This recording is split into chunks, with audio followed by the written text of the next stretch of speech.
So this is the Blink Mini 2. It's the newest version of Blink's wired home security camera. And you know what? There's actually some interesting things to talk about with this one. The Mini 2 is now weather resistant, so you can use it inside or out. It has a spotlight, and it has person detection, among other things. And all that for 40 bucks. Not too bad, right? And I'll go ahead and spoil this entire video and tell you that in my opinion, I think that camera right there, the Blink Mini 2, is just very simple, very basic. The setup, the app experience, the user experience. And that's not necessarily a bad thing. In fact, for a lot of folks, I think that that's exactly what they might be looking for in a home security camera. But I'll explain more as we go along. I'm Corey from Security.org. Let's get into it.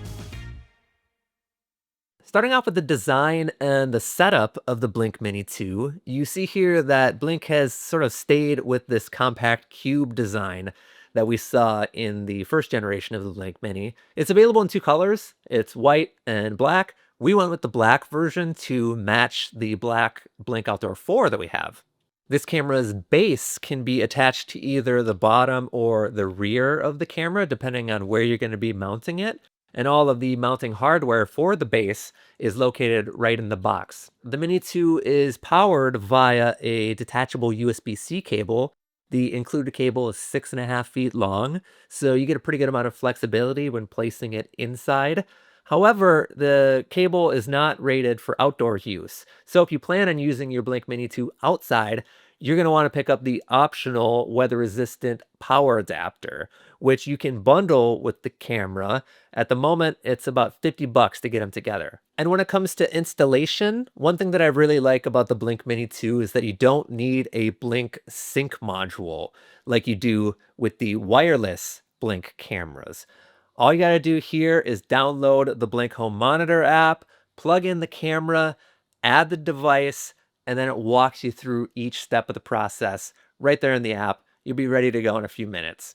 So let's keep it going with some of the new features on the Blink Mini 2. And one big thing here is the spotlight. You're able to use it in a couple different ways, actually. You can turn it on or off manually in a live stream, or you can set it to turn on automatically whenever motion is detected, for example. Now, the light itself is pretty small, so it's not super bright, but it is enough light to enable you to get color night vision when it's activated. From an intelligence point of view, the Blink Mini is now capable of person detection, which is a nice upgrade from the original Mini. In my testing, it did a good job detecting me when I walked into the frame. And in my opinion, person detection is one of those essential features for a home security camera in order to cut down on those unnecessary notifications, especially if you're using this as an outdoor camera, because you don't want to get notifications every time like a tree is blowing in the breeze, for example. So let's dive into the video quality of the Blink Mini 2. And you're going to get the same resolution here as you got with the first Blink Mini. It's 1080p resolution, but the field of view is going to be a little bit wider with this one. It's 143 degrees diagonal field of view. You're going to get a wider look at what's going on in your space. I thought the day vision was fine. It's reasonably clear. It's definitely not the sharpest 1080p that I've ever seen. If you can place this camera strategically, let's say if you have the luxury to have it in a room that has like lots of natural light, you're going to get much better results from that daytime vision than you'd get in a darker space.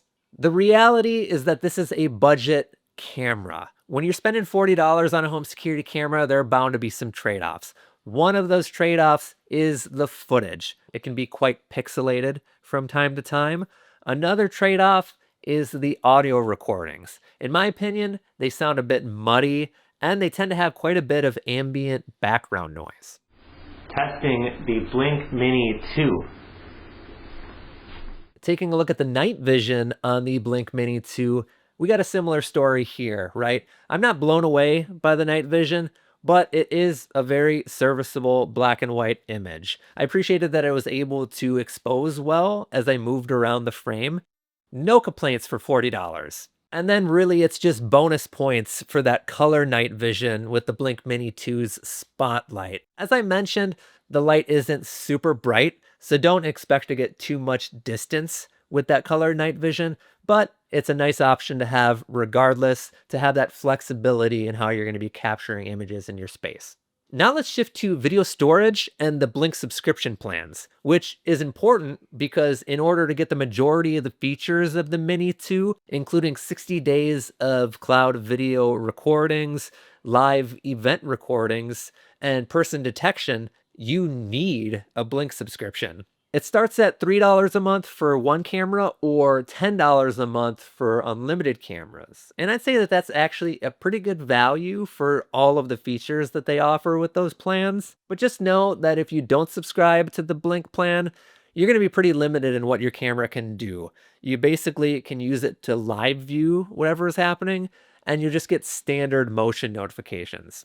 Now, there is an option for local storage, but in order to make that happen, you're going to need both a Blink Sync Module 2 and a USB drive, both of which are not included with the Blink Mini 2. In general, it's just not the most straightforward experience. If you're looking for local storage, I'd highly recommend a purpose-built local storage home security camera, like from Lorex, for example. Those cameras actually have micro SD cards that are installed on the camera itself, where all the footage is saved. It's super easy to access. So I've hinted at the Blink Home Monitor app throughout this whole video, but now let's take a closer look because I think that it deserves a lot of credit here. It's clean, it's intuitive, and it's super easy to use. There are a ton of little things that I like about this app. For example, new clips are indicated by these little orange dots. That way, you know if you've watched it yet or not. Blink also has a feature called Moments, which groups together different clips based on time and motion into one big super clip, which I really appreciate. It makes reviewing footage even easier. I love that you're able to save your live view, so whenever you're streaming live, you're going to be able to capture all of that footage. With some cameras, you're never really sure whether or not the clip is being recorded when you're watching it live. With the Blink Mini 2, it's not an issue. Another thing that I love is that the camera settings are really straightforward. I don't need to go digging in endless menus to find motion settings, video settings, and make those adjustments. It's all available in a few simple tabs. And when it comes to arming or disarming the Blink Mini 2 for recording, also really, really simple. Right on the front page, you can hit arm or disarm, one tap, you're good to go. The downside here is that if you're an advanced user, somebody who needs a little bit extra control from your cameras, you're probably going to find that the Blink Home Monitor app is a little bit too basic for you. So wrapping it up with the Blink Mini 2, here's my take on it. I think that it's a nice little security camera at an affordable price. You get the 1080p resolution, a 143-degree diagonal field of view, a spotlight, and even person detection. The app is clean, the setup is painless, and you can even use it outside if you get the outdoor power adapter. But it's just not going to give you the performance of a higher-end, bigger brand home security camera. And without a Blink subscription plan, you're going to miss out on a ton of this camera's features. Also, if you have dreams of expanding into a larger, more comprehensive home security system with the sensors, the alarm system, and all that, Blink's not going to be able to help you in this area since they only offer home security cameras and doorbells. That said, if you're okay with the limitations, for $40, this camera is hard to fault. If you're just getting started in home security, if you're looking for an inexpensive, simple camera that just works, this one's worth a look. That's it for today's video. If you want to learn more about Blink Home Security, be sure to check out our page over on Security.org. I'll link that in the description below. Thanks for watching. We'll see you in the next one.